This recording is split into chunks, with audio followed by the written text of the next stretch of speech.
थेट नाशिकमध्ये जाऊयात, मुख्यमंत्री बोलतात। खरं म्हणजे नाशिक आणि दिंडोरी दोन्ही मतदारसंघामध्ये नाशिकमधून हेमंत गोडसे जो अर्ज भरायला या ठिकाणी खरं म्हणजे महायुतीचे दोन्ही उमेदवार हेमंत गोडसे आणि भारतीताई पवार या प्रचंड मताधिक्याने विजयी होतील।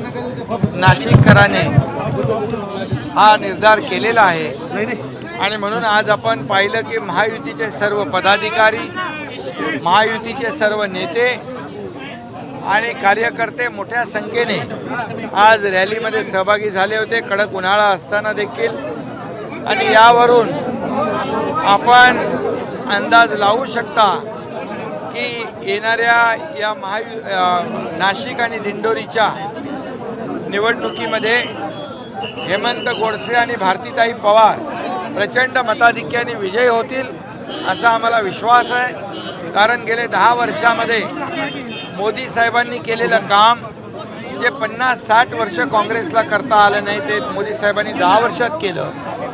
या देशाला विकासाकडे नेण्याचं काम केलं आणि आपल्या राज्यात देखील महायुतीने 2 वर्षामध्ये केलेलं काम, केलेला विकास, घेतलेले निर्णय, सर्वसामान्यांसाठी सुरू केलेल्या योजना याची पोचपावती या निवडणुकीमध्ये नाशिककर आणि दिंडोरीकर देतील असा विश्वास आहे। साहेब, उमेदवारी जाहीर करायला जो उशीर झाला होता त्याच्यामुळे कुठेतरी अडचण येईल असं वाटतंय का? काय नेमकं प्लॅनिंग आहे आता? हे एवढे लोक कामाला लागलेले आहेत।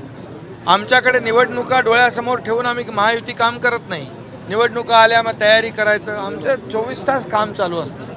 आणि म्हणून महायुतीचे सर्व कार्यकर्ते फक्त निवडणुकीपुरतं काम करत नाहीत किंवा घरी बसून काम करत नाहीत, फेसबुक लाईव्ह करत नाहीत। त्यामुळे आमचं काम 24 तास चालू असतं। त्यामुळे आमचे कार्यकर्ते 24 तास काम करणारे, लोकांच्या मदतीला धावून जाणारे, फक्त निवडणुका डोळ्यासमोर ठेवून काम न करणारे, निवडणुका असू द्या नसू द्या सतत काम करणारे आमचे महायुतीचे कार्यकर्ते आहेत। त्यामुळे विजय आमचा पक्का आहे आणि आज त्यांनी मोठ्या प्रमाणावर रॅलीमध्ये सहभागी होऊन पाठिंबा दर्शवला।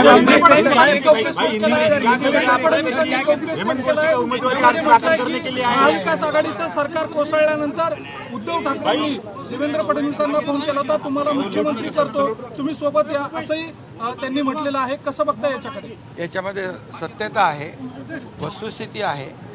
कारण शेवटी जेव्हा आम्ही बाहेर गेलो त्यावेळेस त्यांनी हे प्रयत्न केले, मलाही प्रयत्न केले की तुम्हाला आम्ही मुख्यमंत्री बनवतो, तुम्ही पुन्हा या। परंतु तुम्ही मुख्यमंत्री बनण्यासाठी हे निर्णय घेतला नव्हता। जेव्हा विचारांची फारकत होते, बाळासाहेबांचे विचार जेव्हा त्याला मूठमाती दिली जाते त्यावेळी वैचारिक भूमिका घेऊन आम्ही गेलो। त्यामुळे मलाही निरोप दिला, दिल्लीलाही त्यांनी प्रयत्न केला की यांना कशाला घेता, आम्ही सगळेच येतो। अख्खी शिवसेना येते, पण त्यांच्याकडे शिवसेना राहिली नव्हती, 50 लोक माझ्यासोबत होते। त्यामुळे देवेंद्रजी जे बोललेले आहेत त्यात वस्तुस्थिती आहे, सत्यता आहे। आणखी खूप काय काय आहे, पण आता मी ते बोलू इच्छित नाही। नरेश म्हस्केंना उमेदवारी दिल्यानंतर त्यांना संजीव नाईकांच्या पदाधिकाऱ्यांच्या रोषाला सामोरं जावं लागलंय। नगरसेवकांनी राजीनामा नाही, ऐका, तुम्ही अर्धवट माहिती आहे तुमच्याकडे। आता नरेश म्हस्के, प्रताप सरनाईक आणि आमचे लोक नाईक साहेबांना भेटले, संजीव नाईकना भेटले, त्यांच्याशी चर्चा झालेली आहे आणि त्यामुळे महायुतीचं काम ते सर्व लोक करतील। शेवटी महायुती आम्ही करतो कोणासाठी? या देशाच्या विकासासाठी। ही निवडणूक आहे एका मतदारसंघाची नाही आहे, ही निवडणूक मोदीजींना पुन्हा प्रधानमंत्री बनवण्यासाठी आहे, या देशाला महासत्ता बनवण्यासाठी आहे। त्यामुळे हे शेवटी प्रत्येकाचा इच्छुक असतोच, इच्छा असते, परंतु एकदा पक्षाने आणि महायुतीने निर्णय घेतल्यानंतर पदाधिकारी आणि आमचे कार्यकर्ते काम करतात, हे आजवरचा आमचा अनुभव आहे। महायुतीची रॅली ज्यावेळेस ठाकरे गटाच्या कार्यालयासमोरून येत होती त्यावेळेस त्या ठिकाणी मशाल पेटवून डिवचण्याचा प्रयत्न करण्यात आलेला आहे। अरे त्यांच्याकडे काय काम राहिलंय का डिवचायच्या शिवाय? शिव्या शाप आणि डिवचणे एवढंच काम आहे, टोमण्याशिवाय काम आहे का काय? अरे ते आम्ही काम करतोय, आम्ही काम करणारे लोक आहेत, आम्ही त्यांच्या टोमण्या बिमण्यावर लक्ष देत नाही। आणि म्हणून तुम्हाला एकच सांगतो, त्यांना आता काम उरलेलं नाही. आता या निवडणुकीनंतर तर काहीच उरणार नाही. त्यामुळे त्यांचं टोमणे आणि या सगळ्या डिवचणे याच्यातच त्यांचं आयुष्य गेलं. ते अजून सरकार बदलले, सत्ता बदलले, हे देखील ते अजून म्हणजे त्यांचं अजून ते हजम होत नाही, मानायला तयार नाही, त्यांच्या पचनी पडत नाही.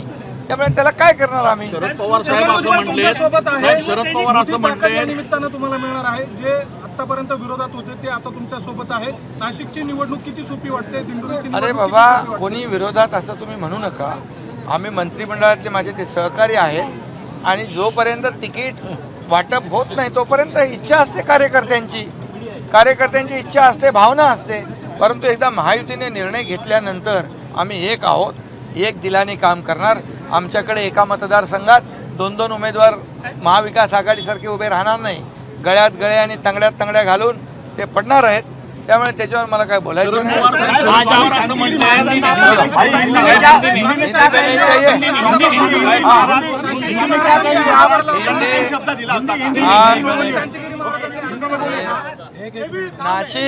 नासिक और दिंडोरी, नासिक में हेमंत गोडसे, दिंडोरी से भारतीताई पवार, ये 2 हमारे महायुति के कैंडिडेट हैं. उनकी आज नामांकन दाखिल हुआ है.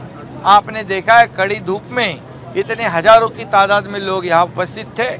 हमारे महायुति के सब नेता इसमें उपस्थित हैं और पूरा विश्वास है हमें ये दोनों सीट हम जीतेंगे, क्योंकि 10 साल मोदी जी ने जो काम किया इस देश में, इस देश को आगे बढ़ाने के लिए काम किया है, देश के विकास के लिए काम किया है. और हमारी 2 साल की सरकार ने, हमारे साथ अभी भुजबल साहब भी हैं, और हमारी जो महायुति सरकार ने, जो इधर गिरीश महाजन है, दादा भूसे हमारे मंत्री है, और इसमें ये भी है हमारे अपने जिरवल साहब है. तो सभी लोग हमारे MLA विधायक है, सब लोग हैं और मन से है, सब पूरी ताकत है हमारे साथ. आज शिवसेना है, बीजेपी है, राष्ट्रवादी है, और मनसे है, RPI है, कवाड़े गठ है, रासपा है, कितने लोग बताऊं. और जब उनकी इंडिया अलायंस हो गई तब जमा सब हो गए, एक एक करके निकल गए. लड्डू जैसा फूटता है वैसे फूट गए. अभी इसलिए, अरे बाबा हिंदी बोलूं के नहीं, तो इसीलिए जो काम, जो 2 साल में हमारी सरकार ने, महायुति सरकार ने जो काम किया है, वो उस काम का ये चुनाव में नतीजा दिखाई पड़ेगा. लोग भारी मतों से हमारे दोनों कैंडिडेट को विजयी बनाएंगे. और ये नासिक जो है और दिंडोरी, ये महायुति का गढ़ है, ये महायुति का किला है. ये बिल्कुल बहुत रिकॉर्ड ब्रेक से जीतेंगे. जातियों का विरोध है मतदान के लिए, क्या उनके लिए आप क्या करेंगे? देखिए, हमारे सरकार ने सभी समाज को साथ लेकर जाने का निर्णय लिया और सभी समाज को लेकर हम लोग आगे जा रहे हैं. मोदी जी ने अपने खुद के भाषण में स्पष्ट किया है कि अभी ये सरकार जो है सभी जाति पाति के लिए, उनके प्रगति के लिए, उन्नति के लिए काम कर रहा है. महाविकास आघाड़ी और कांग्रेस ने सिर्फ वोट बैंक के लिए, वोट बैंक करके उनको इस्तेमाल किया है, वोट बैंक के रूप में इस्तेमाल किया है. लेकिन इनको सभी जाति को, गरीब को मेन स्ट्रीम में लाने का काम हमारे आदरणीय प्रधानमंत्री जी कर रहे हैं. इसलिए सब लोग हमारे साथ हैं.